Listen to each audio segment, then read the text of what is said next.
મારું નામ મુસાની યાસીન અબ્દુલ છે. આ મારી પત્ની છે મુસાની સાબેરા યાસીન.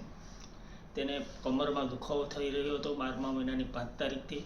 ઘણા ડૉક્ટરોની સલાહ લીધી પણ કોઈ દુખાવામાં રાહત ન થઈ. છેલ્લે અમે રાજકોટ બતાવ્યું, અમદાવાદ બતાવ્યું, ઘણા ડૉક્ટરે સર્જરીની સલાહ આપી. પછી મેં ડૉક્ટર ભાર્ગવ ત્રિવેદીનું નામ સાંભળ્યું એટલે મેં તેમને બતાવ્યું જુનાગઢ.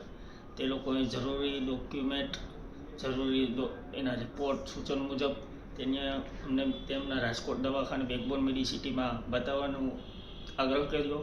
એટલે અમે અહીંયા આવ્યા.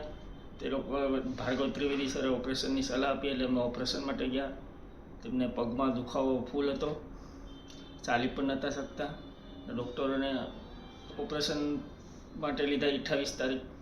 ઓપરેશન પછી પગમાં કમરમાં જે દુખાવો હતો તે સાવ નોર્મલ થઈ ગયો, રાહત થઈ ગઈ. અત્યારે ચાલી પણ શકે છે, બેઠી બી શકે છે, ઊભા બી થઈ શકે છે. સ્ટાફનું વર્તન બી એક નંબર હતું. મેડિકલ સ્ટાફ, નર્સિંગ સ્ટાફ દરેકનું વર્તન સારું હતું. આજે અમને બેકબોન મેડિસિટીમાં જે અમને સારવાર મળી તે staff, doctor Bhargav Trivedi sir, અમે દરેકનો આભાર માનીએ છીએ.